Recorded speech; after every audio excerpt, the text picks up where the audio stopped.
नमस्कार. Helen Keller यांच्या माझी जीवन कहाणी या आत्मचरित्राचं आपण क्रमशः वाचन ऐकतोय. आजचा भाग आहे वादाच्या भोवऱ्यात. मी बोलायला शिकल्यानंतर सप्टेंबर ते नोव्हेंबर ह्या काळात घरी होते. तेव्हा एक गोष्ट लिहिली. आम्ही आमच्या डोंगरावरच्या बंगल्यात नेहमीपेक्षा जरा जास्तच दिवस राहिलो होतो. तिथं असताना बाईंनी माझ्याशी पालवीच्या सौंदर्याचं वर्णन केलं होतं. बहुधा त्या वर्णनामुळे मी आधी केव्हा तरी ऐकलेली आणि नकळत माझ्या मनात रुजून राहिलेली एक गोष्ट मला आठवली. मला वाटलं मला गोष्ट सुचती आहे. मग ह्या गोष्टीतल्या कल्पना विसरायच्या आत लिहून काढल्या पाहिजेत असं वाटून मी अधीरपणे लिहायला बसले. विचारांचा ओघ सहजपणे येत होता, त्यामुळे मला लिहिताना मजा वाटत होती. मला जशी सुचतील तशी वाक्यानं वाक्य मी ब्रेल पाटीवर लिहून काढली.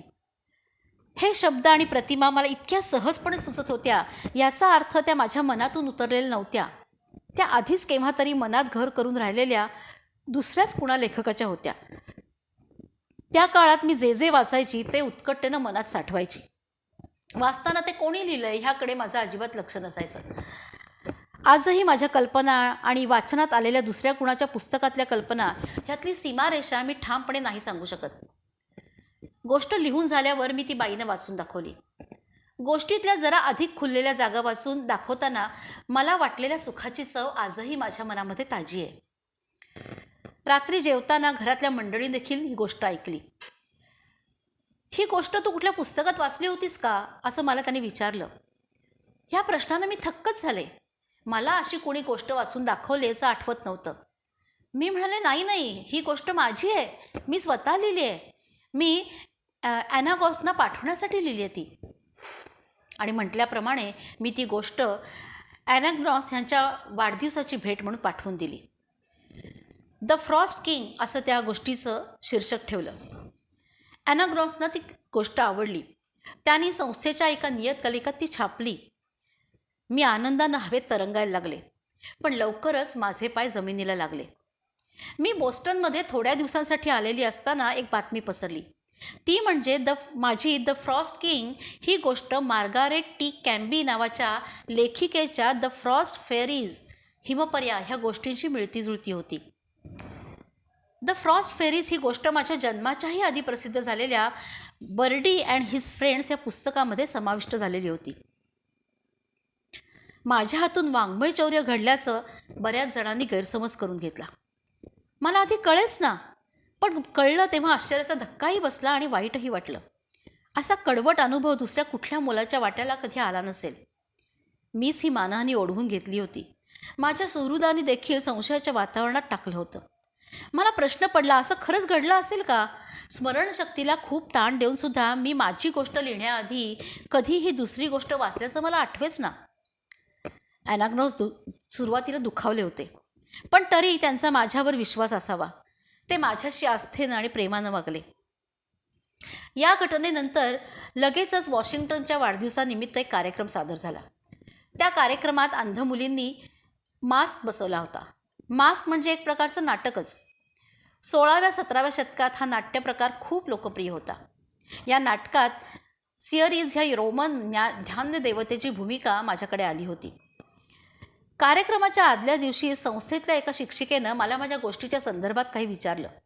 मी बोलण्याच्या ओघात बाईंनी मला एकदा जॅक फ्रॉस्ट आणि त्याच्या थरारक करामतीची दुसरी गोष्ट सांगितल्याचा उल्लेख केला. पण ह्या बाईंचा भलताच गैरसमज झाला. माझी गोष्ट लिहिण्याआधी मी कॅम्बी बाईंची द फ्रॉस्ट फेरीज ही गोष्ट ऐकली असल्याचं आडून कबूल करते असा संशय त्यांना आला. हे सगळं बोलणं त्यांनी ॲना गॉस यांच्या कानावर घातलं. तरी मी ह्या बाईंना तसं काही नसल्याचं ठासून सांगत होते. झालं, आपल्याला या मुलीनं फसवलं असा ॲना गॉस यांनी ग्रह करून घेतला. मी पुन्हा त्यांना विनवून सांगत होते की ह्यात कसलीच फसवणूक नाही आहे. पण मला एका समितीला सामोरं जावं लागलं. मी एकटीच आत गेले. नंतर माझ्यावर ज्या पद्धतीनं उलटसुलट प्रश्नांचा भडीमार झाला, त्यावरून मी द फ्रॉस्ट फेरीज ही कॅम्बी यांची कथा आधी ऐकल्याचं आपल्याला आठवतंय असं कबूल करायला हे लोक मला भाग पाडतायत असं वाटलं. त्यांच्या प्रत्येक प्रश्नात संशय होता, शंका होती. ॲना गॉसही माझ्याकडे रागावून बघतायत असं वाटलं. माझ्या धडधडत्या छातीवर खूपच दडपण आलं. मला काही बोलायला सुचेना. बोलले तरी अर्धवट मोडकं तोडकं. आपल्या हातून एक भयंकर चूक नकळत घडली आहे ह्याची जाणीव असूनही मनाला होत असलेले क्लेश काही कमी झाले नाहीत। शेवटी एकदाची माझी उलट तपासणी थांबली। सुन्न मनस्थितीत मी बाहेर आले। बाईंनी मला प्रेमानं कुशीत घेतलं, पण माझं तिकडे काही लक्षच नव्हतं।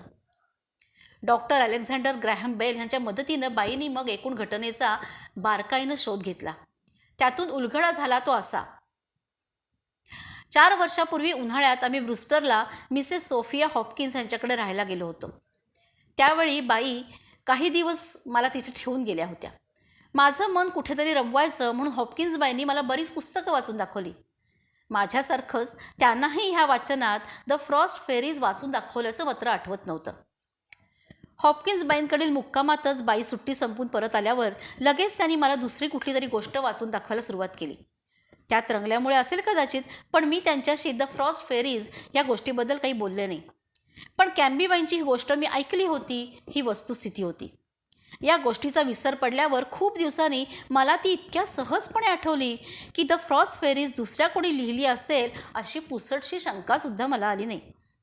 या मनस्तापाच्या काळात कॅम्बीबाईंनी देखील मला आवर्जून पत्र पाठवलं। त्यात त्यांनी मला धीर देत लिहिलं, एक दिवस तुझीही कल्पनाशक्ती झेप घेईल आणि तू तुझी स्वतःची एखादी छानशी कथा नक्की लिहिशील। ही कथा अनेकांना आनंद देईल, दिलासा देईल। स्वयंप्रज्ञ प्रतिभावंत होण्याचा मार्ग एकच, आणि तो म्हणजे प्रतिभावंत म्हणूनच जन्माला येणं, असं स्टीव्हन्सननं सांगून ठेवलंय। मला एवढी प्रतिभेची देणगी लाभली नसेल, पण कधीतरी मी माझ्या कृत्रिम लटक्या लेखनाच्या चौकटीतून बाहेर पडेन अशी मला आशा आहे। कदाचित त्यावेळीच माझे स्वतःचे विचार आणि अनुभव वर उसळून येतील। तोपर्यंत आशा आणि आत्मविश्वास जागवत मी माझे प्रयत्न चालूच ठेवीन। द फ्रॉस्ट किंग ह्या माझ्या पहिल्या वेळेला गोष्टीच्या कडवट आठवणींचं सावट माझ्या प्रयत्नांवर मी येऊ देणार नाही। ही माझी जीवन कहाणी लेडीज होम जर्नल ह्या नियतकालिकात प्रसिद्ध झाल्यानंतर ॲनाग्नॉस यांनी मॅसी नावाच्या त्यांच्या एका मित्राला लिहिलेल्या पत्रात फ्रॉस्ट किंग प्रकरणात मी निर्दोष असल्याचं त्यांचं मत होतं असं म्हटलंय। ॲनाग्नॉस यांनी या पत्रात चौकशी समितीबद्दलही लिहिलंय। या समितीतल्या 8 सदस्यांपैकी 4 अंध होते। समितीपैकी 4 मत कॅम्बीबाईची गोष्ट मला माझी गोष्ट लिहून होण्याआधी माहिती होती असं होतं। बाकीची मंडळी त्याच्याशी सहमत नव्हती। आपण ह्या सहमत नसलेल्या सदस्यांच्या बाजूने मत दिलं असंही ॲनाग्नॉस यांनी पत्रामध्ये म्हटलंय। कसंही असलं तरी चौकशी समितीपुढे ॲनाग्नॉस यांच्या खोलीत गेल्यावर मला ते वातावरण फार विखारी आणि दहशतीचं असं वाटलं होतं, ते मी विसरू शकत नाही। खरं तर ह्याच खोलीत आपल्या चिंता विसरून ॲनाग्नॉस पूर्वी माझ्याशी किती प्रेमाने बोलत। मी आणि बाई ह्या प्रकरणात निर्दोष असल्याचं त्यांना बरेच दिवस वाटत होतं। मग त्यांचं मत असं एकाएकी कसं बदललं, कोण जाणे।